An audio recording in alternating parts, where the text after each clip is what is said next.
আমার বাবার হাত ধরে ছোটবেলা থেকে কীর্তন জগতে আসা। যেদিন থেকে গুরুচরণ আশ্রয় করেছি সেদিন থেকে মাছ, মাংস, পেঁয়াজ, রসুন অখাদ্য খাওয়া বন্ধ করেছি। নিয়ম নিষ্ঠা করে গোবিন্দের নাম করি, যতটুকু পারি। একদমই পারি না, যতটা পারি। কিন্তু যেখানে ছোটবেলা থেকে আমি নিরামিষ আহার করি, কিন্তু এমন একটা পরিবারে গোবিন্দ আমাকে পাঠিয়েছেন বাবা, যেখানে মাছ মাংস ছাড়া কেউ খেতেই পারে না। হ্যাঁ, মানে গোবিন্দের কিরকম চক্রান্ত দেখুন না, আপনি যেটা চাইবেন ঠিক তার উল্টোটা দেবে পরীক্ষা করার জন্য।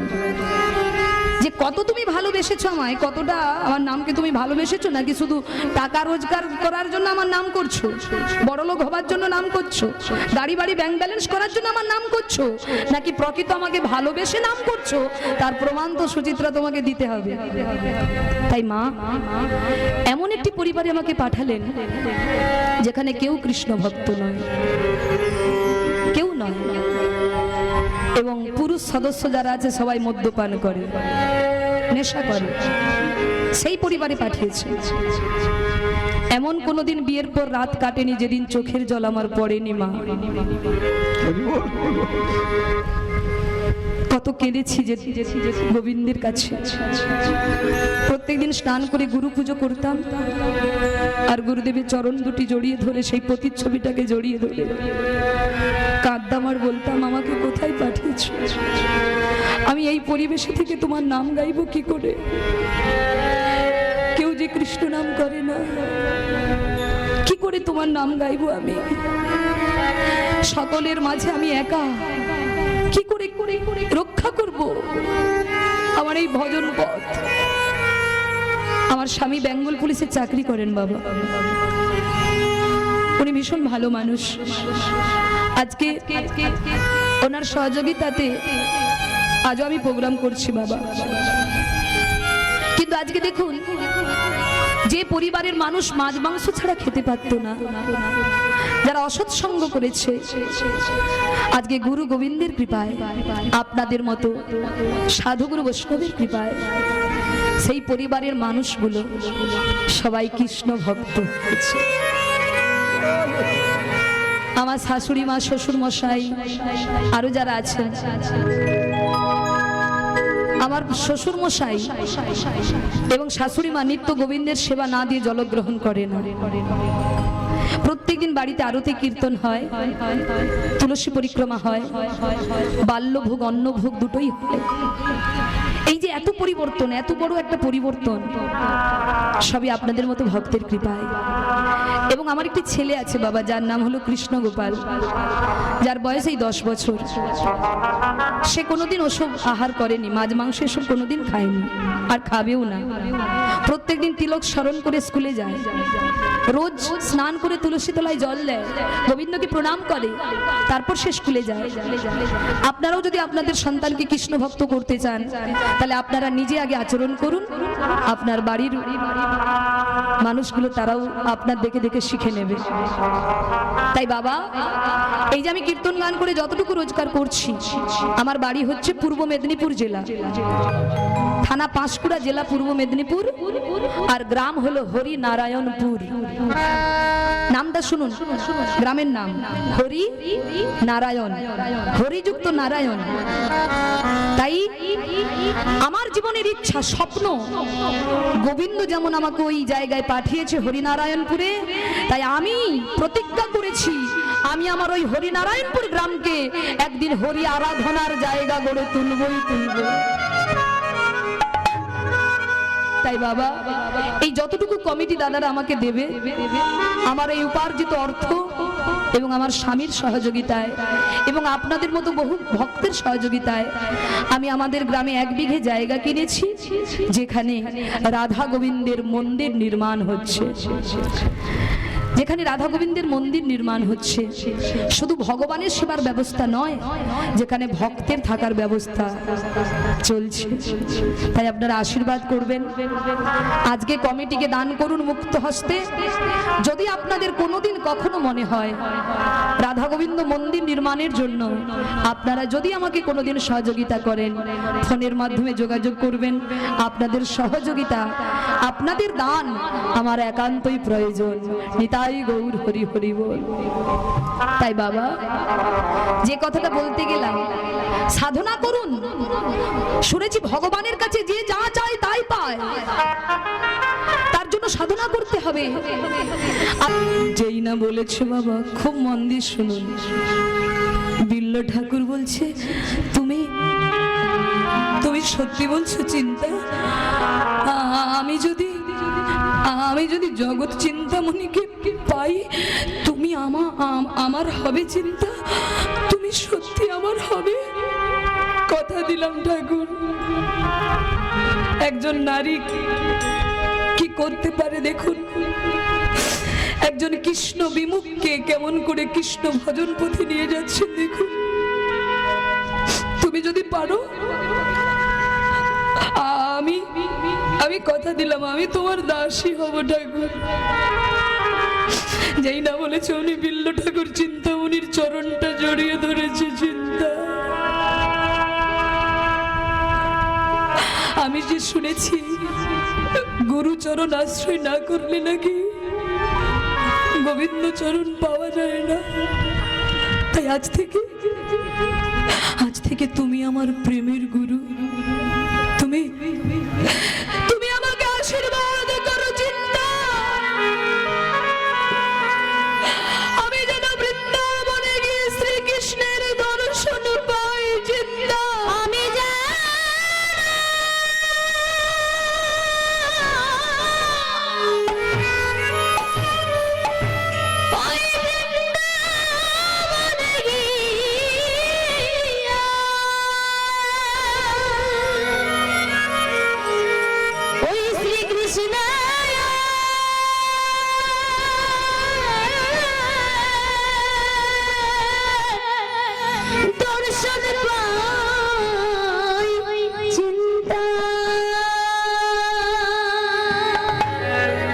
সেই বিল্ল ঠাকুর চিন্তামণির সঙ্গ করে গোবিন্দ চরণ পেলেন।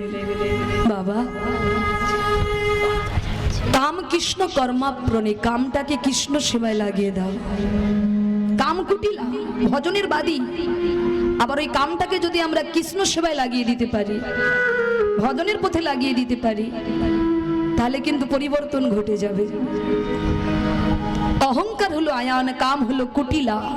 কামের ব্যাখ্যা করতে গিয়েই কিন্তু এই উদাহরণটি এসেছে। ভালোবাসা করো, প্রেম করো। কার সঙ্গে ভালোবাসা করবে? যার সঙ্গে ভালোবাসা করলে তোমার আত্মার ঊর্ধ্বগতি হবে, তোমার আত্মার ঊর্ধ্বগতি হবে, তার সঙ্গে ভালোবাসা করো। আর যে ভালোবাসা করলে,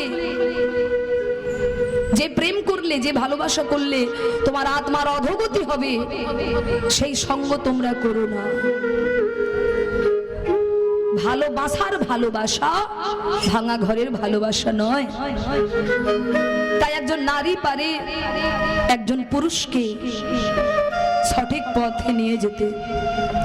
কিন্তু এখনকার দিনের ভালোবাসা বলে, একদিন না যেতে যেতেই বলে আমাকে মোবাইল দাও, না দিতে পারলে অন্য পুরুষের কাছে যাবে। ভালোবাসার কোনো দাম নেই। তাহলে কাম হলো কুটিলা, মায়া হলো জটিলা। মায়াটা কিরকম? জটিলাটা কিরকম বাবা? মায়া কেমন? বলে, ও দিদি চলো না গো, একটু বৃন্দাবন থেকে ঘুরে আসি। বলে, কি করে যাই বল? আমার নাতি তো আমাকে ছাড়া থাকতেই পারে না। মায়া, ভজনে যেতে দিচ্ছে না। আর ওই নাতি যেদিন বড় হবে, বড় হয়ে বলবে, বুড়ি তুই কবে মরবি। ভালোবাসা আউট অফ মার্কেট, বিদায় নেবে। কামরূপ কুটিলা, মায়ারূপ জটিলা। আর অহংকার হলো আয়ান, আর ভক্তি হলো রাধা ঠাকুরানী। ভক্তি হলো রাধা। এই কামরূপ কুটিলা, মায়ারূপ জটিলা, অহংকার রূপ আয়ান, এইগুলোকে পেছনে ঠেলে যে ব্যক্তি ভক্তিকে গোবিন্দের চরণে অর্পণ করবে, জগৎ মাঝে সেই রাধা নামে প্রতিষ্ঠিত হবে। নিতাই গৌর হরি বল। তাই আজকে আমরা সেই রাধারানীর নাম গাইতে গাইতে আমরা যাব বৃন্দাবনে। দেখে একটু উলুধ্বনি করুন সবাই, খুব মন দিয়ে শুনবেন। কি গো মায়েরা, এখানে তো অনেক মা আছেন, বলুন তো মায়েরা, কোনো মা যদি স্বপ্ন দেখে যে সন্তান মানে তার একমাত্র ছেলে জলে ডুবে গেছে, যদি কোনো মা স্বপ্ন দেখে, সেই দিন মা তার ছেলেকে চোখের আড়াল করবে? সবসময় চোখে চোখে রাখবে কিনা? তাহলে মা বলছে আজ আমি স্বপ্ন দেখেছি আমার গোপাল জলে ডুবে গেছে। শ্রীরাম, রোজ তো তোদের সঙ্গে গোপাল গোষ্ঠী যায়, আজ আমি পাঠাবো না, আজ তোরা যা, আমার গোপাল আমার কাছে থাকবে। যেই না বলেছে শ্রীরাম বলছে মা ওটা আমার হয় নাকি, কি নাকি স্বপ্ন দেখেছো, তার জন্য তুমি কানাইকে গোষ্ঠী যাওয়া বন্ধ করে দিচ্ছ? মা বললাম না তোমার গোপাল না গেলে আমরা তো কেউ যাবই না, আর নবলক্ষ ধেনুর পাল না খেয়ে থাকবে, ওরাও যাবে না। তাই মা তুমি গোপালকে যেতে দাও, দাও না মা। মা বলে বললাম তো যেতে দেব না, তাছাড়া আজকে বলরামও যাবে না, তার জন্মদিন। বলরাম না গেলে কি আমার গোপালকে চোখে চোখে রাখবে, কি আমার গোপালকে ক্ষুধা পেলে খাইয়ে দেবে? শ্রীরাম বলছে মা এই ব্যাপার, তাহলে শোনো মা, তুমি তোমার গোপালকে নিয়ে এত চিন্তা করছো যে গোপালকে বলরাম ছাড়া কে খেতে দেবে, কে গোপালকে লক্ষ্য রাখবে ওই বনের মধ্যে? শোনো মা, ওই বনে যে আমরা গোচারণ করতে যাই কানাইকে নিয়ে, তোমার ওই কানাইকে মানে তোমার গোপালকে দেখার জন্য বনে কত দেবদেবী আসে তুমি জানো? দাদা বলরাম তো নিষেধ করেছে ওই বনের কথা ঘরে বলতে না, কিন্তু আজ যখন তুমি এত করে বলছো, আজ তোমাকে বলেই দেই ওই বনে কি হয় জানো মা? তুমি বললে না যে বলরাম ছাড়া কে সময় মতো গোপালকে খাইয়ে দেবে? শোনো মা, ওই বনে তোমার মতো দেখতে এক সুন্দরী মা আছে, ঠিক তোমার মতো দেখতে, তবে জানো তোমার যেমন দুটো হাত, ওই মায়ের রয়েছে 10টি হাত। 10 হাত কার? ওই মায়ের রয়েছে 10টা হাত। আর ওই মা তোমার গোপালকে কোলে নিয়ে কত আদর করে, 10 হাতে নবনীর সেবা দেয়, আর দিয়ে গোপালকে জড়িয়ে ধরে বলে গোপাল গোপাল, একবার মা বলে ডাক রে গোপাল,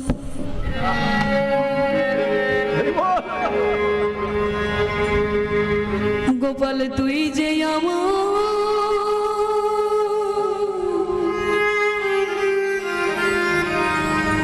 প্রাণের গোপাল, একবার মা বলে ডাক রে গোপাল। জানো মা, ওই মা তোমার গোপালকে কোলে নিয়ে বারবার বলে একবার মা বলে ডাকবা বাবা, আমার যে বড় ইচ্ছা আমি তোর মা হব, আমি তোর মুখে মা ডাক শুনবো।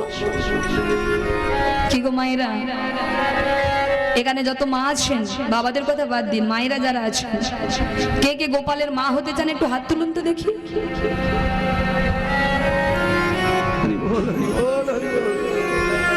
আর গোপালের বাবা কে কে হতে চান? হাত তুলে এবার নামিয়ে দিচ্ছেন কেন? আপনি কি ভাবছেন যে সময় পেরিয়ে গেছে আর হবে না নাকি? বলে যদি এই জন্মে আপনি বাসনা করেন পরের জন্মে আপনি পাবেন। মা যশোমতী কি এমনি এমনি পেয়ে গেছে গোপালকে? তার জন্য আগের জন্মে কত দিয়েছে দেখুন, তবেই তো ভগবানকে পেয়েছেন তিনি। যে ধরাসতী নিজের স্তন কেটে অতিথি সেবা দিয়েছিলেন স্তনের বিনিময়ে। আগে দাও তারপরে তো পাবে, না দিলে পাবে কি করে? না দিলে পাবে কি করে? আমরা বড় কৃপণ, আমরা ভগবানের দেওয়া সম্পত্তি হাতে পেয়ে এমন ভাবে তাকে গচ্ছিত করি, এত কৃপণ হয়ে যায় ভগবানের সেবা দিতে ভুলে যায়। তবে আজকে কমিটির দাদারা একটা সুযোগ করে দিয়েছে, বাড়িতে কতটা আপনারা দিতে পারেন তার তো ঠিক নেই, মাসে কেউ 30,000 টাকা রোজগার করে, আবার মাসে কেউ 10,000 টাকা রোজগার করে, আবার মাসে কেউ 5,000 টাকা রোজগার করে, আবার মাসে কেউ 1 লক্ষ টাকা রোজগার করে। করে কি না? যার যেমন কর্ম অনুযায়ী রোজগার করে। কিন্তু গোবিন্দ সেবায় লাগাতে সব অর্থ কিন্তু গোবিন্দ সেবায় লাগে না। আপনার ইচ্ছা থাকলেও গোবিন্দের কৃপা না হলে আপনি আপনার অর্থ গোবিন্দ সেবায় লাগাতে পারবেন না। কিন্তু আজকে কমিটি দাদারা সুযোগ করে দিয়েছে, যদি আপনাদের কারো মনে হয় এই কাজটা তো একার দ্বারা সম্ভব নয়, সকলের সহযোগিতা, তাই আমি কমিটি দাদাদের হয়ে আপনাদের কাছে করজোড়ে মিনতি করব, আপনারা অন্তত সারা বছরের রোজগার থেকে 1 মাসের রোজগার অন্তত কমিটি দাদাদের হাতে তুলে দিন, যাতে তারা বছর বছর এই নব বৃন্দাবন গড়তে পারে। নিতাই গৌর হরি হরি হরি হরি হরি। ভগবান বলে আমাকে যে এতটুকু দেয় আমি তাকে অনেক দেই, অনেক অনেক, এত দেই এত দেই, তার 14 পুরুষ সেবা করেও শেষ করতে পারে না। কিন্তু আমাদের সব থেকেও আমরা অনাথ হয়ে আছি। কেন? বলে সব তো দিয়েছো সংসারকে, ছেলেকে 5 বিঘা সম্পত্তি ছেলের নামে লিখে দিয়েছো, আর ওই ছেলে আপনার সম্পত্তি হাতে পেয়ে আপনাকেই 2 দিন পরে ভাত দেবে না। নিতাই গৌর হরি। আর আপনি যদি গোবিন্দের সেবায় লাগান, গোবিন্দ কাউকে না কাউকে দিয়ে আপনার সেবা করিয়ে নেবে, আর যদি না কাউকে পায় সে নিজে এসে আপনার সেবা করবে। নিতাই গৌর হরি হরি। গত 2 দিন আমাদের গান ছিল কোচবিহারে, আজকে ভোর 5টায় নেমেছি শিয়ালদা ট্রেনে, ওখান থেকে আপনাদের রাস্তায় আসছিলাম প্রোগ্রামে, মালঞ্চ এসেছি, কমিটি দাদারা ফোন করছে দিদি ভাই কীর্তন বন্ধ, কীর্তন হবে না, মালঞ্চ চলে এসেছি। বলছে দিদি ভাই প্রোগ্রাম হবে না। কেন? না বৃষ্টি হয়ে গেছে, দেখুন কত জল, ভিডিও কলে আবার দেখাচ্ছে। কি করব ভাবলাম আমাদেরই কপাল খারাপ, এখন তো আমার পয়সার খুব দরকার। ও মাইয়া, কমিটি দাদাদেরও যেমন দরকার, আমার আরো বেশি দরকার। কেন? আপনারা যারা ইউটিউবে কীর্তন শুনেছেন আপনারা হয়তো অনেকে জানেন বা অনেকেই জানেন না। বাবা আমি ছোটবেলা থেকে কীর্তন করছি, যিনি বাম দিকে দোহার করছেন তিনি হলেন আমার বাবা। মা যশোমতী আমার তার গোপালকে কোলে নয়ে, মা যশোমতী আমার নবনী সেবা দিচ্ছেন। এমন সময় শ্রীরাম সুদাম দাম্ব সুদাম বটু মধু মঙ্গল সবাই এসে ডাক দিয়েছে, মা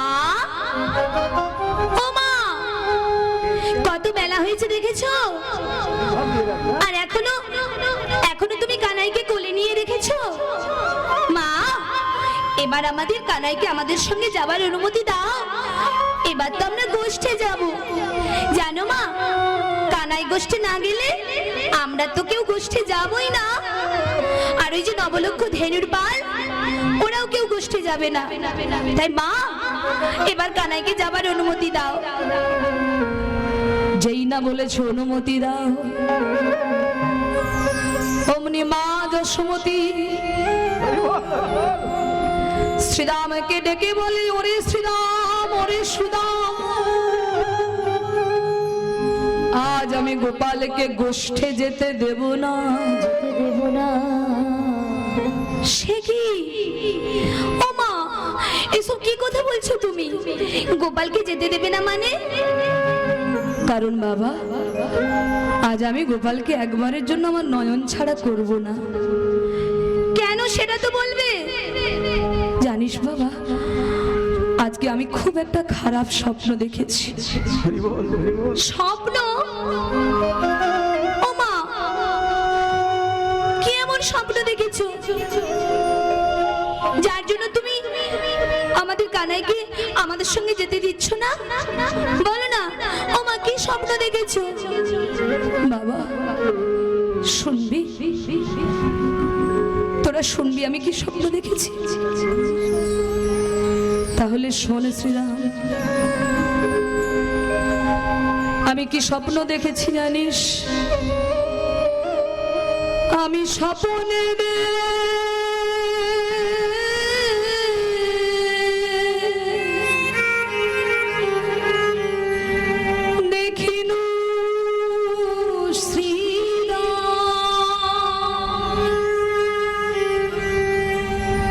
আমার গোপালে কালী কালী দহে জলে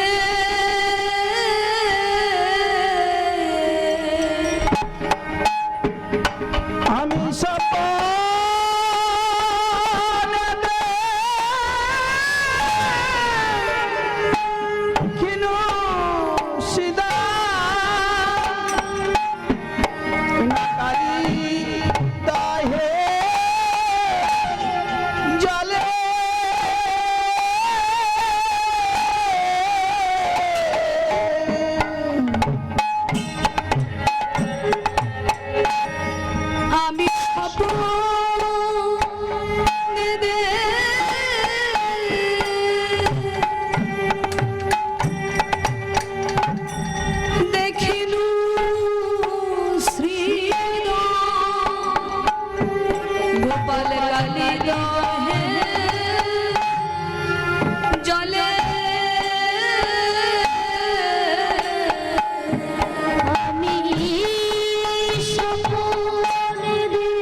শ্রীরাম রে, আজ যে আমি স্বপ্ন দেখেছি,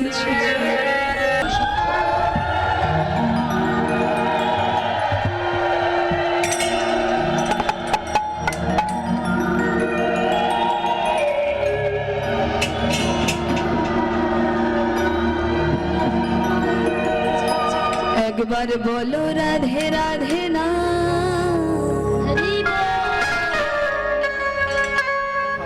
চলো বৃন্দাবন ধাম।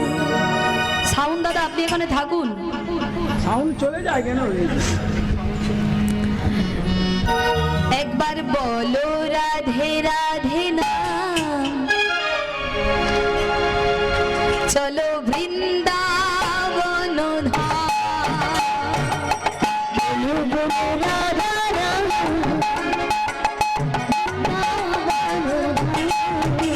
একবার বলো রাধে রাধে না, চলো বৃন্দাবন ধাম। বলো রাধে রাধে না, চলো বৃন্দাবন ধাম। বৃন্দাবনে নিত্য লীলা করে নব ঘনশ্যাম। একবার বলো রাধে রাধে না, চলো বৃন্দাবন ধাম। একবার বলো রাধে রাধে না, চলো বৃন্দাবন ধাম। সবাই মিলে দুটি বাহু তুলে, তুলে সবাই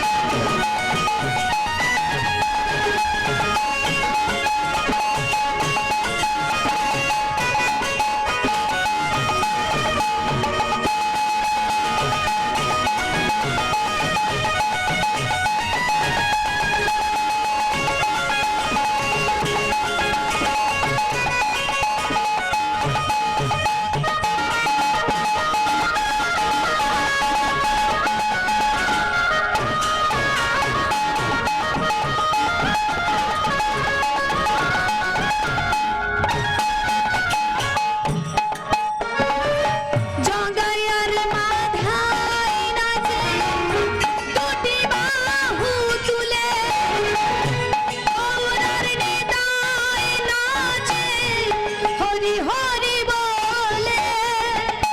জগাই মাথায় নাচে দুটি বাহু তুলে, গৌরার নিতাই নাচে হরি হরি বলে। জগায়ার মাথায় নাচে দুটি বাহু তুলে, গৌরার নিতাই নাচে হরি হরি বলে। জগায়ার মাথায় নাচে দুটি বাহু তুলে, গৌরার নিতাই নাচে হরি হরি বলে। মনের আনন্দে নাচে, মনের আনন্দে নাচে, মনের আনন্দে নাচে, আরে মনের আনন্দে নাচে। রাম বলো রাম, উলুধ্বনি। একবার বলো রাধে রাধে নাম, চলো বৃন্দাবন ধাম। একবার বলো রাধে রাধে নাম, চলো বৃন্দাবন ধাম। বলো রাধে রাধে না, চলো বৃন্দাবন ধাম।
বৃন্দাবনের পাখির আশা, বৃন্দাবনের পাখির আশা, বৃন্দাবনের পাখির আশা, গাইছে রাধা গুণগান।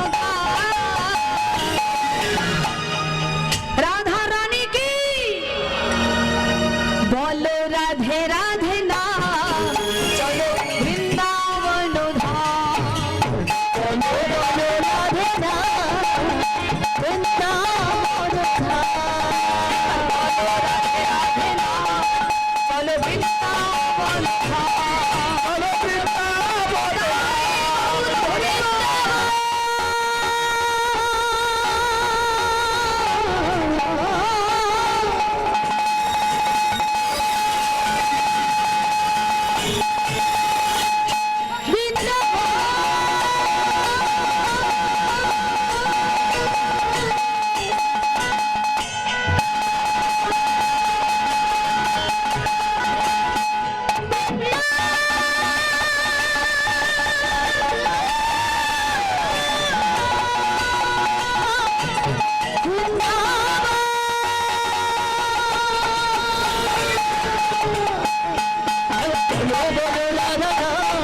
বলো বৃন্দাবন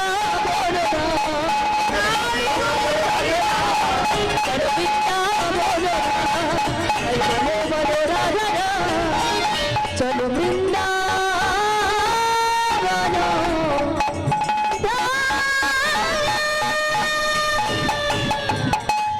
बोले राधा रानी की जय हो, श्याम सुंदर की जय हो, वृंदावन धाम की जय हो। आज मधुमय श्रीधाम वृंदावने